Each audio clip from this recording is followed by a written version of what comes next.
The podcast where we break down the Bears and Lady Bears basketball teams, how the teams are built, how they play, and where they're headed. We dive into all the matchups, the rosters, the trends. And talk with special guests from around Missouri State and Conference USA. Bear down, paws up. Hey, welcome back. It is the pod after a week off. Bear down, paws up. My name is Tom Ladd. Mark Beas is alongside. And we're going to be with you here the next, several minutes talking Bears and Lady Bears basketball, but Missouri State athletics in particular. We've got a little baseball update, some other sports here in the mid-season with the baseball draft coming up this weekend. We may throw in some tidbits on a couple of players that could go here this weekend from Missouri State. I'll be interested in hearing that. Well, Caden Bogenpole could be a first-day draftee for the Bears baseball team. He participated. He was on the air this morning with us on our show. And as you can tell, if you're watching on Facebook or YouTube, Mark, we've got a little post that said you can listen to that interview at our podcast from this morning. But he's in line. He could be a first-day one of the top 4 rounds. They predict 2 or 3 for him as an outfielder after participating in the Major League Draft Combine in Arizona a couple weeks ago. Yeah, he kind of dropped a bit during the season, didn't have quite the season that they anticipated. But then I think when he got to these draft camps and things, he was able to show himself a little better, and things like his bat speed and things, really stood out for him there. So, it's good to hear that he's moving back up that ladder a little bit. Overall, they've rated him somewhere around 80 to 100 as far as the draft prospects overall. So that doesn't mean outfield, position-wise. He probably lines up as a corner outfielder for the big leagues, probably not a center fielder. But the display he put on offensively at the draft combine, he had the 3 top velocities off the bat at the combine, which really impressed the scouts. Obviously, he had some troubles this year, but he also walked a lot too. He didn't get a lot to hit, but his numbers were down a little bit, still walked a ton, broke the school record for walks. Had another 50-plus walk season, so he's got a good eye. Just didn't hit the long ball as he did before, but when he did, oh my. Yeah, and, at that level, coming out of college or coming out of high school, it's all about your measurables, not really your production yet. They're looking at, okay, what's there that we can work with and develop in a year or two. And so obviously when you look at a kid his size with his bat speed, plate coverage, things like that. And then, he's already got a very advanced batter's eye in terms of, being able to draw the walk. And so all those things, are much more important, to scouts and things than whether he hit 290 or he hit 310 this year. Another player that is also hoping to go this weekend, probably on Sunday, when you go rounds 5 through 20, would be Curry Sutherland, the local player from Rogersville. Yeah. Both those are big, strong kids, and so obviously that helps them. That catches the eye of the scouts and things. And of course, Curry has the added, being a bit of a dual player. I'm not sure how, as they draft him, they're looking at him, whether mostly as a position player or whether they still have some thoughts about his pitching. But I think his future is as a position player. I do too. Probably corner infield, first and third would be the positions of choice, but good to see a local kid getting some respect. And by the way, as we mentioned, Caden Bogenpole was on this morning on our radio show on ESPN The Jock. Curry Sutherland will be on tomorrow morning. So just for people listening to the podcast, we do. It's mainly basketball, but we always touch on everything Missouri State. Right. And, while we're in that vein, another, baseball player to keep an eye on is, Drake Baldwin will be the starting catcher in the All-Star game for the National League this year.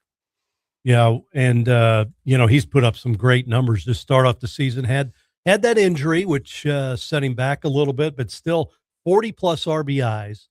And you think about it, he missed almost a month and still 40 RBIs. So he'd be 100 RBI and still maybe a 100 RBI guy if he stays healthy this season. Yes, hitting in the middle of that Atlanta lineup, is going to give you some opportunities, but it's just not opportunity. He's been very productive ever since hitting the major league level last year.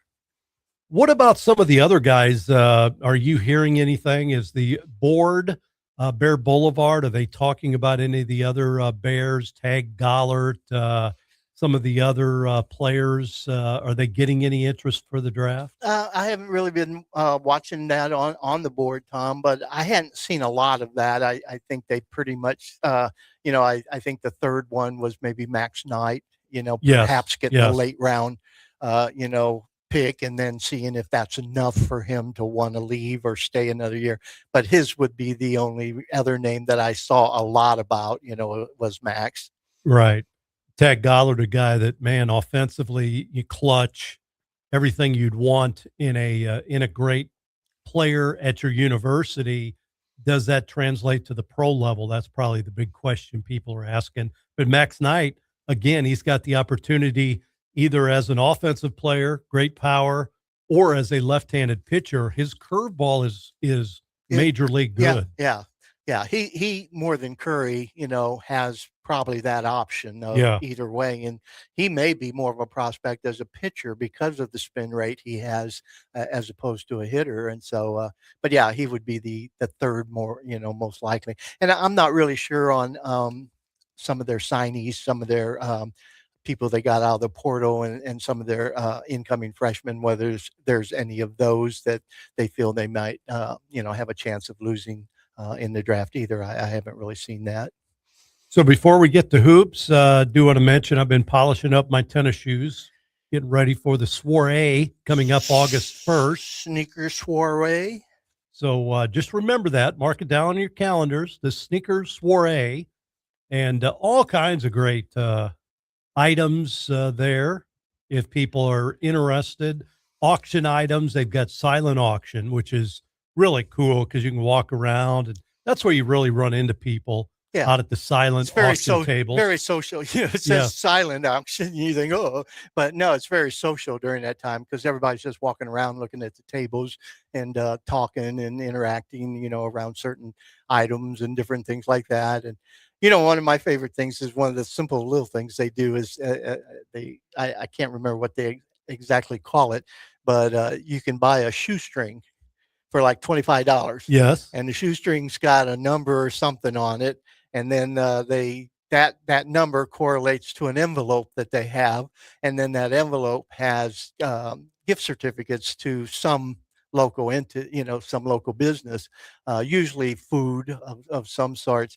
But the thing is, it's $25, and you always get more than that out of it. You just don't know what. I think last year I bought it, and I got a package to Panera that had, probably 40 $45 worth of food item, tickets in it for $25, but adds a little bit of fun to it because you don't know what you're getting, but you're assured you're going to get something, that basically is worth the price that you paid. I got Nearly Famous, which is a great place to eat lunch. Usually their tomato soup is unbelievable, but great lunch location. So that was good for me. Same thing. Yeah, yeah. So, yeah, it's always a fun time. I always consider that the kickoff of the uh, fall in the 26-27 sports, calendar Yes. from Missouri State. It just has always kind of been the kickoff thing, the thing that tells you the new year is here and everybody's, there getting excited and interacting. The coaches are all there. Typically not too many players anymore. They used to, but that's right at the time when the players get a break to go home prior to the start of the fall semester. And so sometimes you see a few players there, but it's mostly, you can engage with the coaches, of course, the athletic administration, people like that, and then of course all the rest of the fan base that shows up for that. You bet. So looking forward to that. August 1st, that'll be at Great Southern Bank Arena, as it's been the last couple of years. They have the floor for the live auction, set up tables. They have a big dais set up there, dais set up, and then outside on the concourse up above, going around, they've got food. They've got all the silent auction tables set up there, and people are mingling, walking around. It's a great event. So get your tickets now for the sneakers foray. Right. I was really hoping we'd have more news this week, on the basketball front. Supposedly the conference schedules are out, but they haven't released them yet. But evidently they're done. For some reason, Sam Houston State men's team was able to go ahead and release their conference schedule on their board, but nobody else has done that. And so, we're still waiting basically for both conference schedules. And then on the men's side, we're also waiting for their non-conference. Now, I do have one more game on the men's non-conference that I picked up on, and that is at ORU. And I think that's going to happen on Black Friday in Tulsa. So that'll be during the time that the Lady Bears are down in Cancun. But anyway, right now for the men, what we know then is they are at Arkansas State, they are at ORU, and then they are in Kansas City for a neutral site game with Iowa State. And so that's all we have. Now, when Zoe was on our show 2 weeks ago, he also mentioned that he was trying to work out, and it sounded like his schedule was pretty close to done. You know how that is. They always just have to get contracts in and everything done. But he also mentioned some kind of triangle scheduling with Drake and Loyola of Chicago. And so I'm not sure how that works, if they rotate or if they each play 2 games against the others, each year, and just kind of rotate, whether they're home or away or what. But he did mention something like that was in the works. And so how that triangle will work, we'll have to see. Interesting. Yeah, it was. And, we'll talk a little bit more about the Lady Bear schedule. Of course, we know everything about their non-con schedule and how that sets up for them. And so we can do that. But we efforted again, hoping to try to get Beth, but her schedule is really tight right now. Yeah. They just completed their basketball camps, I think. It's recruiting time.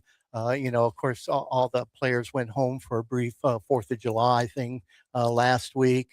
And so it's just been difficult for her to find time to get over here and talk with us. But she's been in communication with you, I know. And so we're continuing to effort that. But in lieu of such, I think we've got a plethora of Lady Bear topics that we can explore today, Tom. So we'll just go with that. You bet. One note that is hot off the wire, but doesn't affect basketball, but does affect the university. They've hired a new marketing and communications director, vice president, named Mark Danes, Danes. So kind of be in charge of the overall marketing of the university, which it would include athletics, and communication, which would include athletics. Obviously, they both have their own subcategories. With athletics, you've got the AD and Learfield, which does a lot of the marketing for athletics, and a communication part of that. Rick Kindhart has his staff that takes care of athletic communication. So a lot of sub carriers on both of those, but a new vice president in charge of marketing and communications. Probably, they also take care of like apparel and that logos and, all the marks that they send out for Missouri State stuff. Cool. Always in today's, market, you gotta get your name out there in every way possible that you can. And, it's always been, obviously being a huge basketball fan, it's always been my little bit of a pet peeve is that I just don't think we do enough in the off season to keep the basketball teams in front of the fan base as much as I think we need to. And I especially believe that given how much turnover there is every year. In that, you're starting with new teams almost, 10, 11 new players. every year, and so fans don't know who those players are. And, we try to fill that gap a little bit with what we do here in terms of keeping everybody Right. abreast of the incoming players and trying to get to some practices and give people a little bit of insights in terms of what to look for. But it's just like right now, there'll probably only be another week or two, and all the season ticket information to come out for both basketball teams and things. And again, I always feel, boy, that's a tough sell to a new person when you don't have the schedules and you don't have a really good understanding. If you don't follow it like we do, Right. what does that team look like? Who are those players and stuff? But it's a challenge, But I'm always for anything they can do, especially in the doldrums of the summer, to get the basketball teams' names out there in front of the fan base. Another thing, and I'll throw this question out before we talk basketball. It reminds me of back in 1995.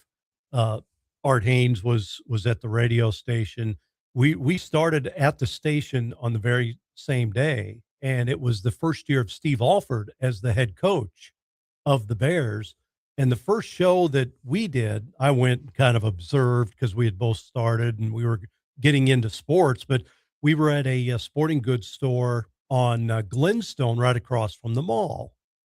And his comment right away, Steve Alford, big name, Indiana national champion, came in, looks around. He said, where's all the, at that time, SMS gear? He goes, that's the first thing we got to do, Art, Tom, is figure out how to market Missouri State. He's in a sporting goods store in Springfield, and there's very little SMS stuff, and it really hasn't changed a lot. Now, If you think about it over the years. if I'm remembering right, I think Steve played a huge part in the logo, Yes. in the current Bearhead, and because he felt we needed something distinctive that would separate us a bit. And of course, there's tons of schools got bears as mascot and stuff. But I think the emphasis at that time was trying to come up with something that would, really be our marker.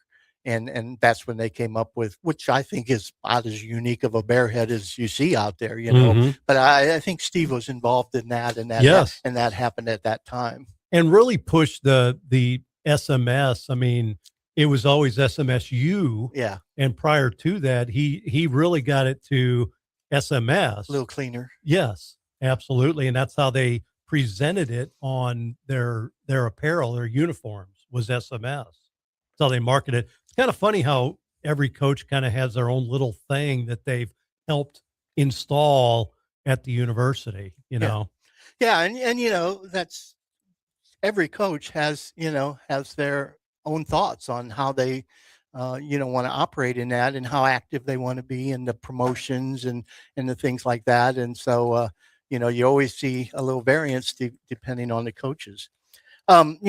One thing I thought we could pick up on, Tom, a little bit. Zoe talked about it a little bit when he was here, and I felt like maybe taking a few minutes to explain it a little more thoroughly for people is the 5-and-5 rule. Um, for people who don't know, the NCAA has been looking into it and basically have passed a rule where all players entering into athletics at the collegiate level will now get 5 years eligibility, so they can play a full 5 years, but they have to do it in 5 years. And so basically, it eliminates a lot of waivers, a lot of other things that sometimes you saw kids like, we had Jacob Clark, he was in school for 7 years. That won't be able to happen as far as being eligible all those years under this new format. It's going to be a age-based model. And so basically it will start, a person's 5 years will start either the first semester of their full-time enrollment. So if, as a freshman coming in, when they full-time enroll for that first time, then that clock will start. Or it will also begin at the academic year following their 19th birthday. And so what that is in there for is for like European kids, people who go play in some other kind of Right. league for a year or two, so that when they're coming back, they're not going to be playing college ball at 26 and 27. That 5 year window starts. And so if they don't come to college to play until they're 22, well, they'll only have 2 years. They won't get 5 years from age 22 to play, and so anyway, that's how that limits it. All existing athletes that are currently in school, here's going to be the real interesting part, Tom, are it's up to the schools in terms of flexibility about that. So, an example, Cayman Beckmeyer is a senior this year.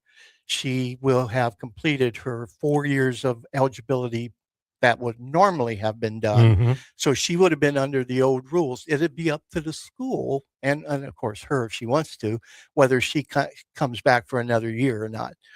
It would be possible, but it's up to the schools and things. It's not just an automatic, given that they automatically get that. Now, one of the exceptions in all this, of course, there's a few exceptions, not the waivers that there used to be, but there's exceptions for pregnancy, for obviously on the women's side, missions. We still have a few schools, BYU and stuff, who have students who go out for 2 year missions. And Hmm. so they would get an exception for that. And of course, military. But there aren't any injury waivers anymore. No red shirts, nothing like that. Basically, 5 years, 5 years to play, 5 years to get it done is how it works. Now, one of the things that's a little interesting is D2 didn't pass that. All right. They're still under the old rules. Now, they do have it under review, and they could, get together and decide to implement it at any point. But currently, it is not. And so, what I see that setting up, Tom, is at the end of this year, if they have not changed it, when you get to next spring, if you're a senior in D2, you're automatically going to jump into portal and Yeah. because you won't be able to play any longer at D2 unless they change that, but you could jump up and get another year still at D1.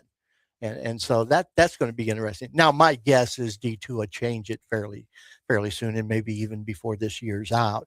But right now, as it is, it's that's the difference. Is D2 is still on the old 4 year plan, and basically they would be done if they completed 4 years at that level, but would have the option of moving up to D1. So, obvious questions with this. Who does this help and who does this hurt?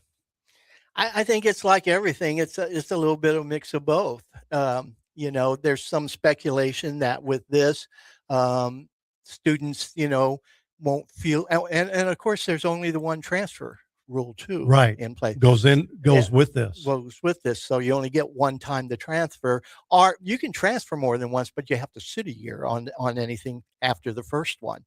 And so, there's speculation that this will help perhaps keep kids at the same school. There's less options for transferring. They can stay and get, another year or so. I still think, I think the opposite. I still think when kids get to that fifth year, and they've done everything they can at the level they are, I think those kids are going to want to jump up for that last year to an upper level and get that opportunity to go to the NCAA The really tournament. good ones. Yeah, the really good ones. Yeah. Yep. So I don't think it's going to keep top mid majors from losing their top players, and as juniors and seniors. I just don't see that there's anything that really curtails that a lot. But anyway, it's going to be interesting to see it play out. At least we have a rule. At least it's fairly clear. I like the fact they're doing away with most of the waivers. I thought the waiver situation was silly and inconsistent, and you saw very inconsistent decisions where somebody would get it and somebody else wouldn't. And so I at least applaud the fact we have a clear set of rules. Everybody understands what it is. The only thing that's still pending is kids who just graduated this last year under the old rule. Some of them, I think 15 student athletes in Ohio have basically they're trying to get a court case to review whether they should be grandfathered in for their year. And so that they could still get this year. I don't think they're going to get it because one, it's getting so late. Rosters are set. I think the courts review it that while it may be something that would be somewhat fair for that group. It would be unfair for everybody else because it would disrupt so much. You got high school kids who have made their decisions about where they're going, and now if you allow, rosters to retain another two or three players, what do those kids do? They've already made their plans. So I think there's enough things that I don't think it's going to pass, and I think those kids who finished their eligibility last year, that's just how it's going to be. So there's already been some ramifications on this. I reported on this earlier this week, but a softball player at Utah had decommitted. She's a incoming freshman, decommitted because of the 5-for-5 rule. And she's opened up her recruiting again because of this situation. So we talk about who it helps. Obviously, the current college athlete, if they decide they want to get their master's or go to graduate school and stay or go somewhere else. Who does it hurt? The freshmen, the high Right. school kids wanting to play D1 or play a sport. This girl had an offer, had a scholarship, and it was basically taken away from her. Numbers wise, it wasn't going to make sense for her to stay at Utah to play softball. Right. The other thing you're hearing is that the last few years, especially the big boys, the higher levels of the Power Four, have really stopped recruiting high school kids except for the very, very, very top level ones.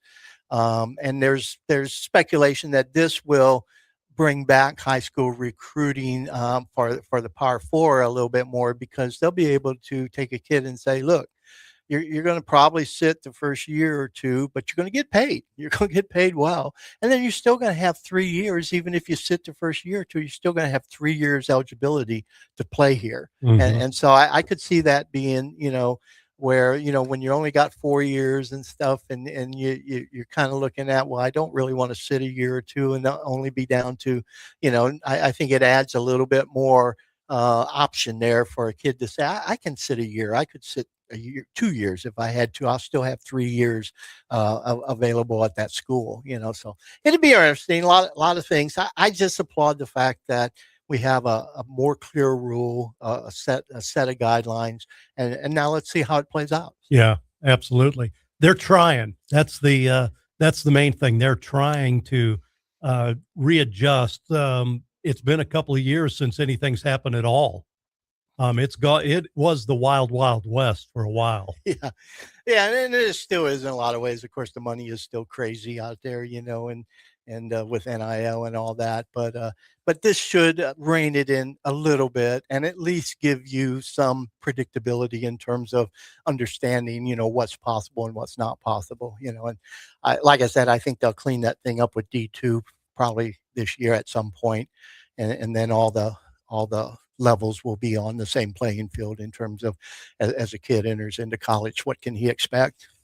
Well, you said Sam Houston men's or women's basketball? Men's basketball. Yeah. And I didn't go there and look. That was just reported on the board. Okay. Yeah, that was just reported on the board. Somebody said, "Hey, I just looked at Sam Houston's website, and they've got their their conference schedule out." Got a good friend who does games for St. Louis U, and he just tweeted out today, I believe, that the Atlantic 10 is partnering with the American Conference, Ivy League, and the Missouri Valley Conference in a new strategic women's basketball scheduling alliance beginning this year.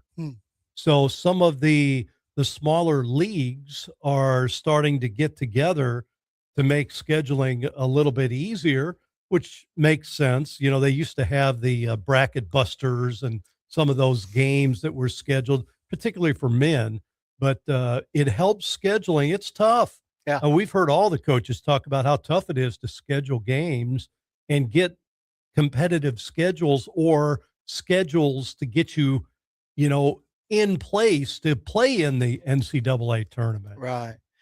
Yeah. And, anything like that. And, that's a good example of stuff I think a few of us have been saying for years, which is, why aren't these top mid-majors scheduling each other? Right. You know, Yeah. I mean, they complain about not being able to get the Power Four games and things like that. Okay, but go out and get the best games you can against people who are having the same problem you're having in terms of scheduling. Go ahead and get those games against the Gonzagas. The whatever the top teams at the mid major level in both men's and women's basketball. Absolutely. Um, Tom, I rather surreptitiously. Oh boy. Let me write this You, down. you like that word? Mark with his word of the day. Surreptitious. Yep. Yeah, I paid for an education at one point in my life, so every once in a while I figure I ought to act like it, use a word that I learned. Yes. But anyway, I surreptitiously was able to sneak uh, in the doorway as I was waiting for the men's practice the other day, and lo and behold, the women were just finishing their practice, and not wanting to be observed, seeing something I shouldn't see. I was able to watch just a little bit, and what I did is I caught probably the last 10 to 12 minutes of the women's practice, and really they were just finishing. They were doing shooting drills at that point. But I thought the interesting thing I was able to take from it, Tom, is that they had them broken up in their position groups, and so basically, as I looked at that, it made sense to me. I don't know what the word would be, satisfied or whatever, that the way they had the team kind of broken up and how the players were working was a lot of what I think we all would have said. Yeah, that's what we kind of think it'll look like. And so like at the point guard, they had Landon Forbes, Nyla Bush, and Zah Harris all working on various types of shots that would be part of their, you know, uh, game plan to get, and so coming off screens, doing little things like that. At the shooting guard wing, they had Kamen, Macy, Mays, and Kendall Brugan all together. So those Snotty wasn't there, huh? I couldn't tell where she was at. Okay. And again, I think she probably goes between those two groups. Okay. Yeah. I think she's probably in between those two groups. And that she, will play a little bit, especially if they want someone quicker at the two. I would say that's where she might catch some minutes this year. Minutes are going to be tough for all the freshmen, I think. But anyway, I think that's how Tilly was. And then at the 4 spot, they had Maisha working along with Chloe and Audrey. And so again, when you think of Chloe and Audrey in that high post type thing, are being that fourth guard like we saw with Kylie Bess and stuff. Right. They're playing the 4 position, but they're really kind of a stretch 4 who can play out, on the court a little bit more. And then of course Blake, it would be in that group, but she was there, but I didn't see her working with them. But obviously that would be the group that Blake would be in. And then at the post they had Lainey, Hannah, and Nevaeh, and so that's pretty much how we've seen them and stuff. And like we just mentioned there, the crossover players would be both Audrey and Chloe, who can play both the 4, but if you want to go a little bigger at the 3, they can slide out there. Both of them shoot the 3 balls pretty well. And so you'd see that. And then, as we said with Tilly, and Till Snotty, she's going to probably play a little bit of both point and the 2 guard. And so she would kind of be in that slot there. So, it looked a lot like how I would envision roles on this team. Obviously, the depth is to be determined. I mean, that's where they're going to play, and that's kind of their positions. But are they in line to get 15, playing time? 15, 20 minutes in that position? So anyway, what your thoughts on hearing that, Tom? So it sounds like 3 deep at every one of the positions, but there are interchangeable players, which the coach always likes. Yeah. I mean, Bergen was a great example of a good interchangeable player who went from 2 to 3 last year. Came in another one that can go from 2 to 3. I mean, Bergen even could play a little 1 last year, but you like the. We won't need that anymore. No, they got plenty of players at each position, which is good. Now it's a matter of kind of determining, what's Beth looking for? Is she wanting a little more defense? She's probably got a team for that. Does she need a scoring team? She's probably got a team for that. Passing. There's a lot of things that maybe there's a pressing team out there. Haven't seen that, but maybe she's got a pressing team. I don't know if there's that type of athleticism on this team, especially in Conference USA, where they're just a little bit quicker. Yeah, it's like I said, it's going to be interesting. And as you look at that, to me, there's only a couple. Now, obviously, there's going to be battles up and down that roster for minutes. And when you start looking at, well, who's going to be the ninth, 10th, 11th player in terms of, getting some minutes and getting some solid playing time, that all has to be determined yet. But when you look at for the starters, I think there's just really two battles that are going to be interesting to look at. And I'm not even sure the one is that big of a battle, but we'll have to see. And the two for me are, at that shooting guard wing spot, you have three players that I think all could easily start. And obviously probably only two of them will.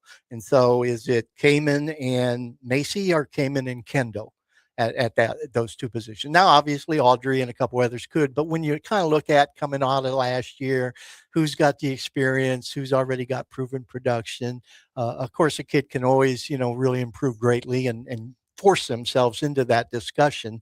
But right now, I would say that those three kids are going to be the ones who are in, contention for that starting spot at the 2 and 3. And of course, Kamen's going to grab one of those. And so do you go with the veteran Macy Mays, who's a little more experienced, but didn't play last year with an injury and is coming from D2? Or do you go with a kid who was really coming on at the end of last year in Kendo Bruggen and she's start? Either way, all three of them are probably going to play 20 plus minutes, I would think, most nights. But that's an interesting contest right there, Tom. Based on history, Beth's coaching history here, you go with and this is the interesting question. Is May a veteran because she's played longer, or is Bruggen a veteran because she's played D1? And in this system. Yeah. So you got an older veteran, but D2, lower level, who had really good numbers, or you've got a D1 proven, somebody who's really shown what she can do at this level veteran. Either way, I think we're in pretty good shape.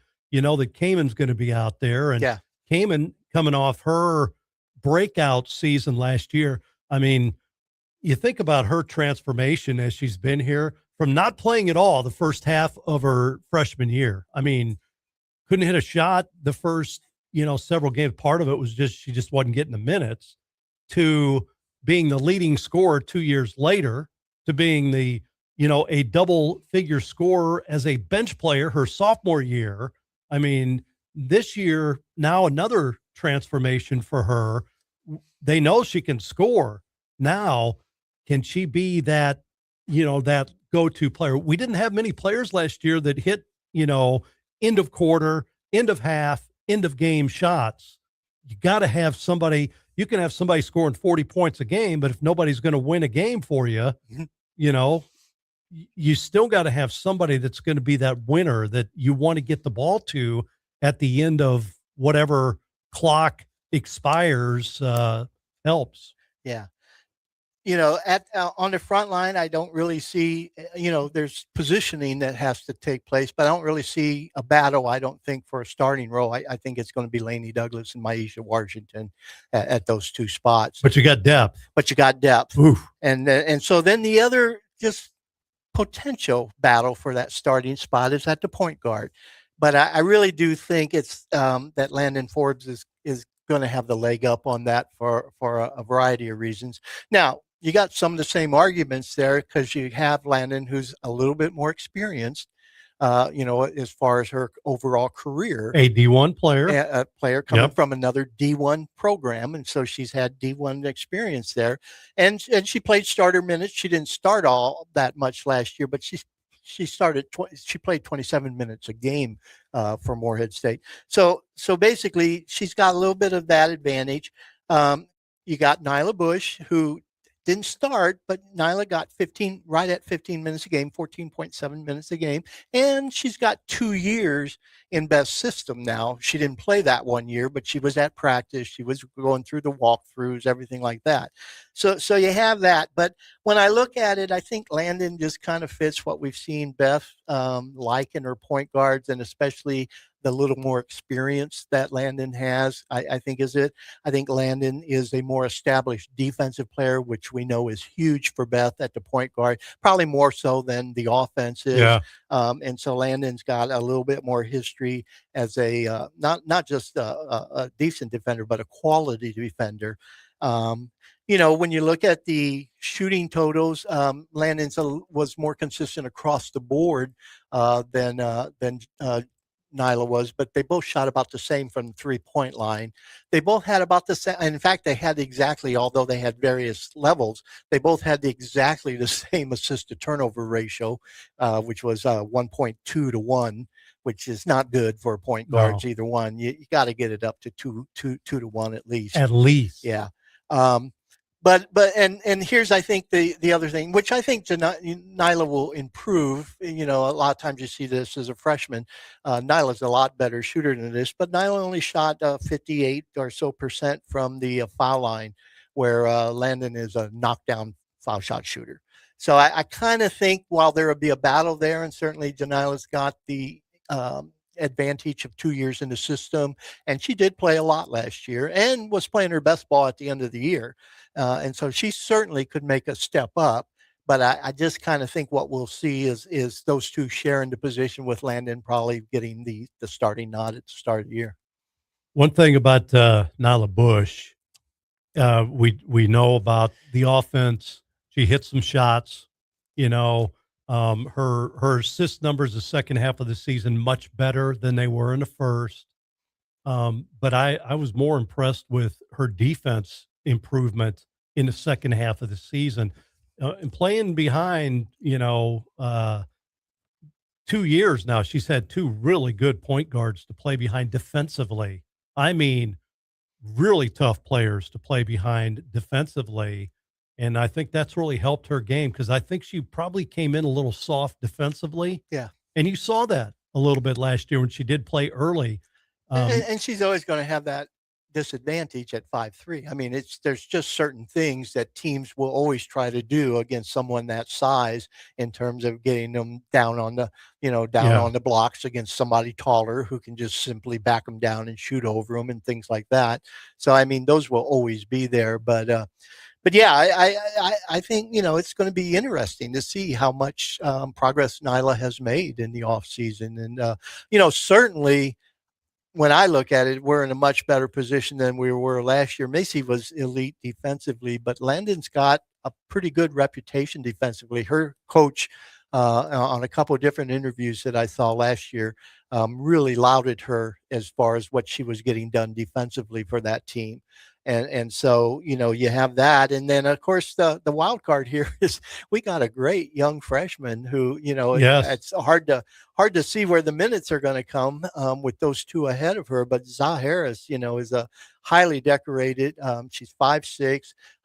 She kind of fits Beth's normal preference, in that Zah's defense was just exceptional at the high school level. I mean, that was her thing. Now, she's also a good leader. She's a very athletic kid. But again, right now, going into the year, you're looking at her probably third in the pecking order, and then of course you have no idea on Snotty how much she's being looked at as a potential point, or primarily a 2, but she's in that mix too. But again, like I said, I think it's going to be a little tough for the freshmen this year. We know Beth is hesitant usually anyway with the freshmen, but this year there are quality depth, and so it may be even a little tougher for some of those freshmen, especially early, to be getting on the court for more than a couple minutes here and there. Right.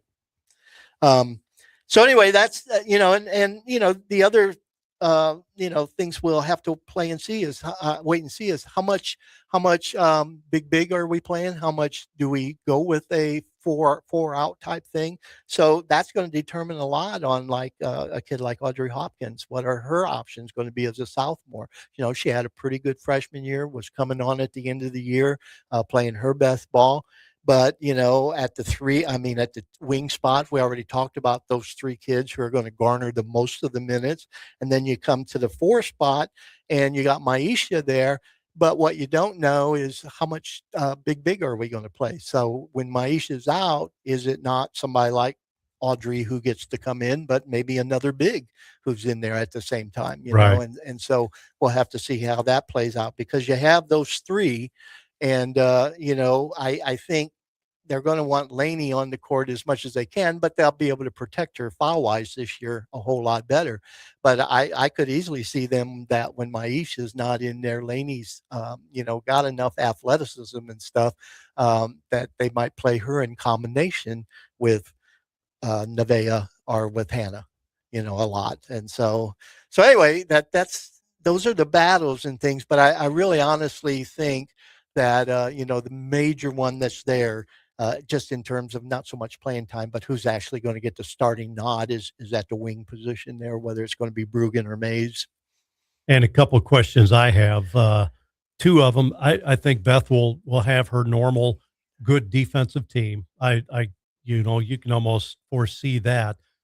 The assist to turnover ratio's got to be better this year. That was the fact that they were able to win the conference tournament, get hot and win the conference tournament, and play well at the end of the season. Kudos to them. The assist to turnovers and the 3 points, the threes made last year, two things that I think we've got to improve on. They established a little bit of an inside game, but it wasn't a great inside game. It was good, but it wasn't great. Got to hit some threes, Yeah. and got to cut down on the turnovers. My goodness. Yeah, I've got some comparative stuff here we'll talk about in a little bit, Tom, but that shows you the difference in between last year's team and some of our other good teams, in terms of some of those kind of stats. One of the things I like to do too, Tom, is as I talk about these battles is just look at some of these kids in comparison where they're at and where other similar players were at. You talked about Cayman's freshman year and how she didn't get to play a lot Right. early, then came on and stuff, and kind of similar a little bit to Kendall last year. And when you look at those two as freshmen, it's a pretty interesting parallel there. Cayman averaged just shy of 16 minutes as a freshman. She averaged 4.4 points, 2.4 rebounds, 1.2 assists. She shot 40. She shot really well as a freshman. She shot 48% from the field, 37 from three, which is good. 71% from the foul line. Well, look at Kendo. She averaged just shy of 17 minutes a game. She averaged 5.8 points more than Cayman did, 2.7 rebounds, surprisingly more than Cayman did at that spot. She averaged one assist, Cayman's 1.2. Her shooting stats were just a little bit lower, 42%, 25 from three, which is a biggie thing she's got to improve on this year. Yeah, she was really high 2-point percentage, really high. I mean, it was 60, almost 70% 2-point percentage. Yeah. And then she shot 74%. So, you look at those two, that's not much difference between those two freshman years, and so that was interesting to look at. Another one, that I compare because they were both kind of undersized fours as I looked at Maisha's freshman year and Jazz Franklin's freshman year. And Jazz started her whole freshman year. She made 33 starts where Maisha only had 13, but actually Maisha played more minutes than Jazz did as a freshman. Maisha averaged 27 minutes a game, where Jazz only averaged 21. But when you look at it, Jazz averaged 9 points a game, Maisha 8. Jazz averaged 7.6 rebounds, Maisha 6.1. Where you really see the difference at between these two is offense and defense. Not just points wise, but Jazz, of course, was just noted for her defense, and as a freshman, she had 101 steals and blocks combination.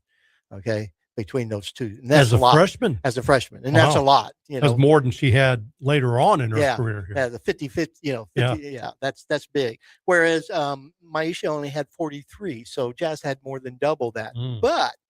But Maisha had 55 assists, where Jazz only had 22, and so more than double the assist out of Maisha than Jazz did. And Jazz didn't have a very good assist to turnover ratio, where Maisha's got better as the year went on, and Right. wasn't that bad for a post type player. And so and I think that's the difference. I think Maisha is offensively more diverse and more skilled than Jazz was.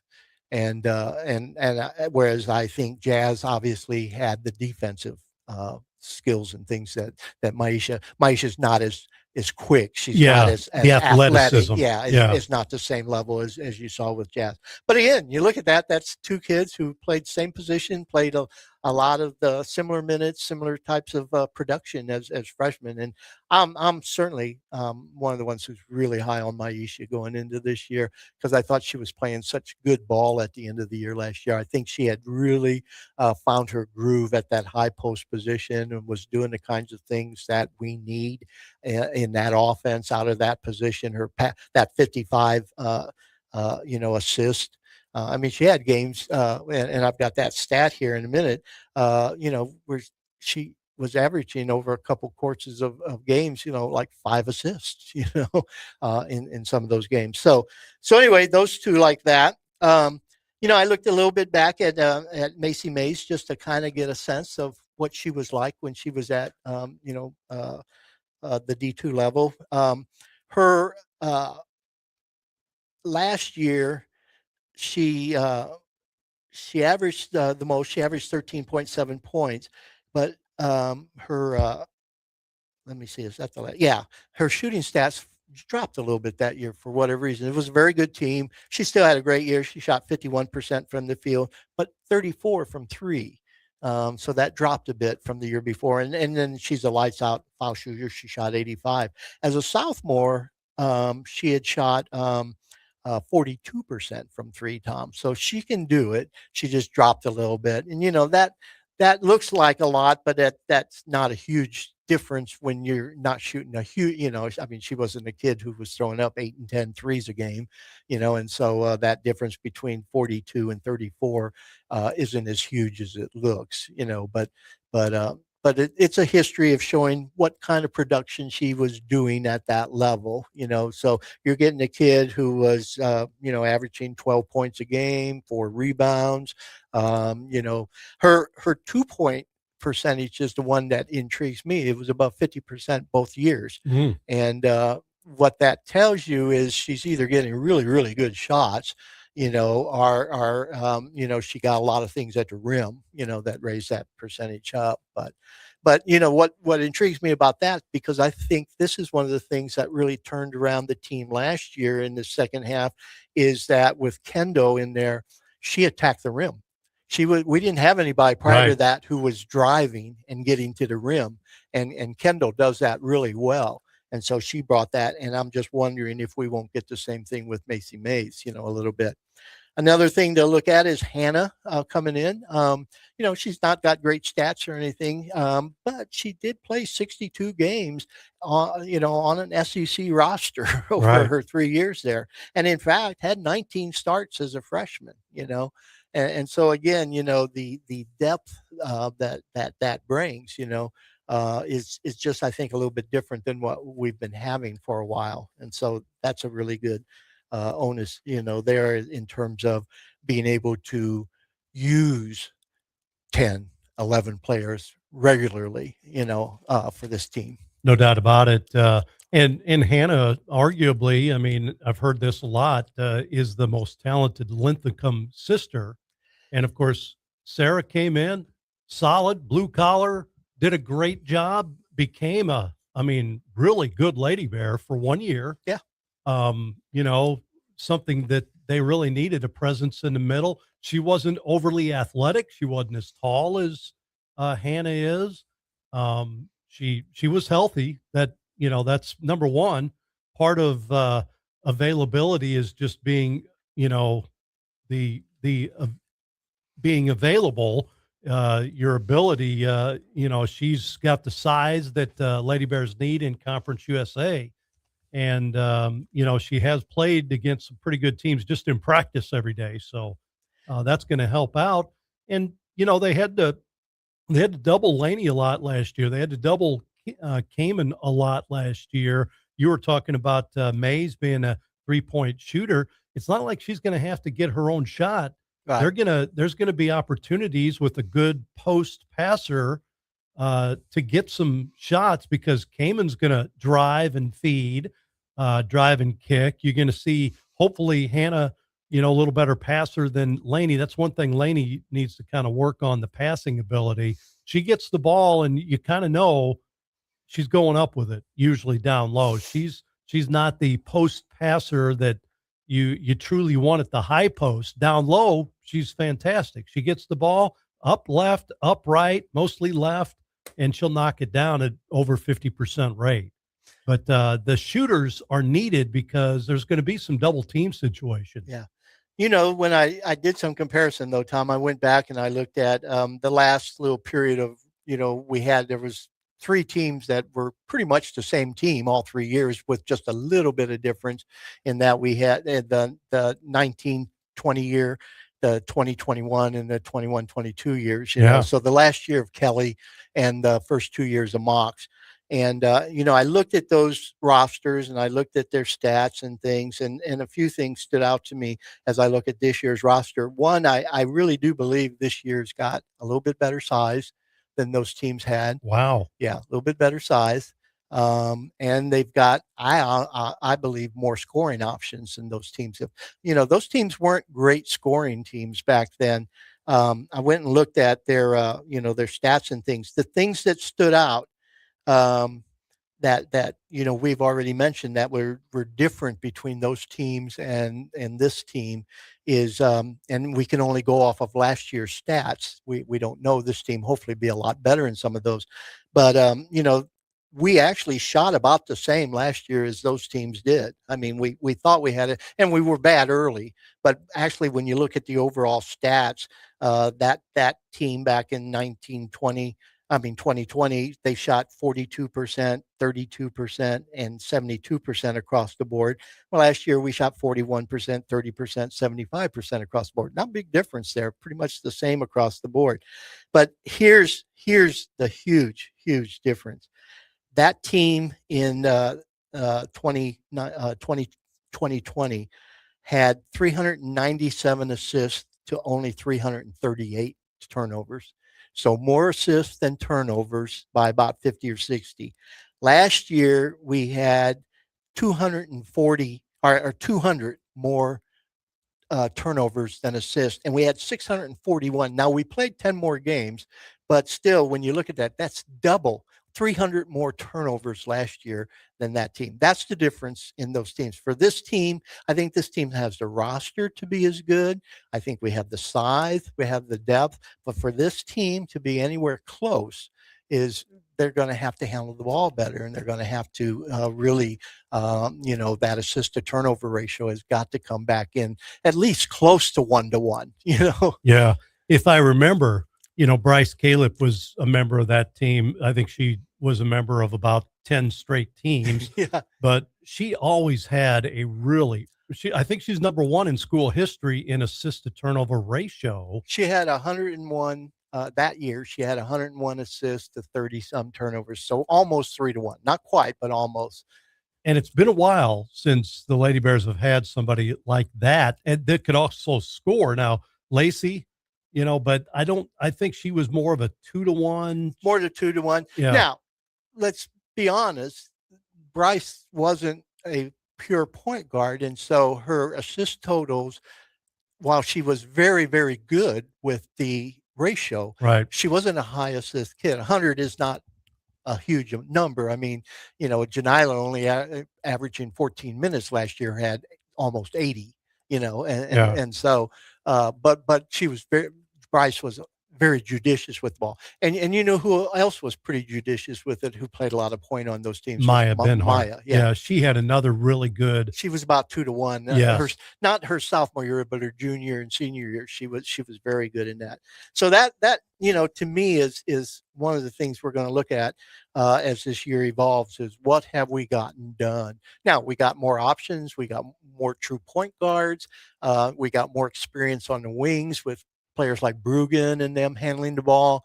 And as we noted last year, that interchange between the guards and the high post player is probably one of the areas we have the most, other than against the press. That's probably the area we have the most turnovers, is in that interchange. And so again, we're going to be a little more experienced there. Maisha's, second year there.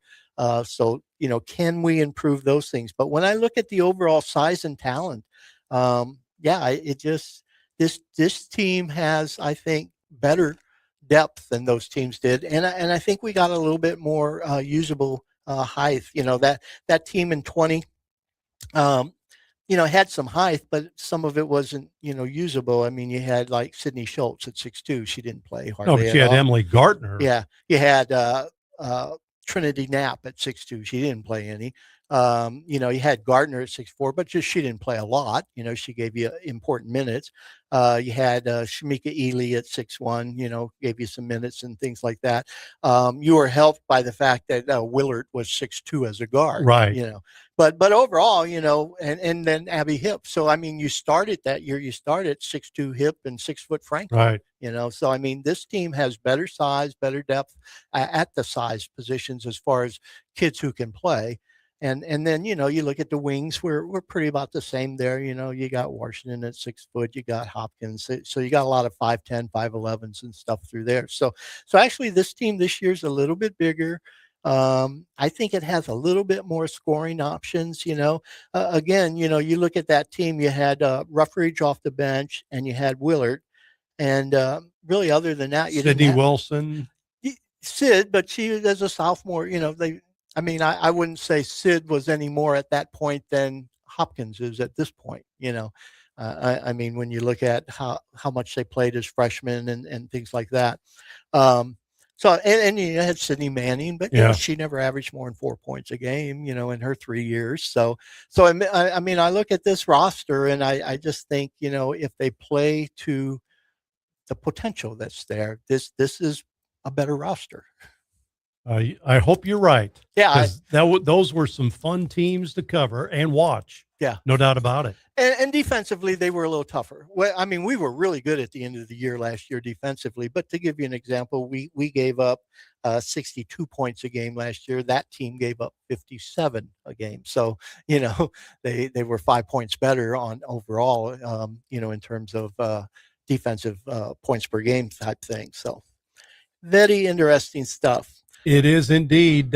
We do hope to have Coach Cunningham on next week. I did talk to her this week. They had meetings and practice and stuff that took her out. And then she's got a recruiting trip this weekend, a lot of big tournaments going on. But she said next week, she should be available. So on the next show, hopefully, we'll have her to kind of break everything down to the finest chord. So that'll be coming up hopefully on the next pod. Yeah. And, from a recruiting standpoint, she's got to, refigure things a little bit too, with the 5 and 5 rule, because those came in voice that she wants to play a fifth year. We'll ask her about that. Yeah. Landon Forbes is a senior this year. Does she want to come back for a fifth year? Absolutely. And then of course, like we talked about, those decisions then kind of determine things like with your freshmen. If they don't get a whole lot of time this year and seniors are coming back for another year, what does that mean, in terms of, so interesting stuff to kind of keep an eye on, Tom. To ponder, no doubt about it. Mark, good show. We'll do it again here in about a week. Another of our Bear Down, Paws Up podcasts.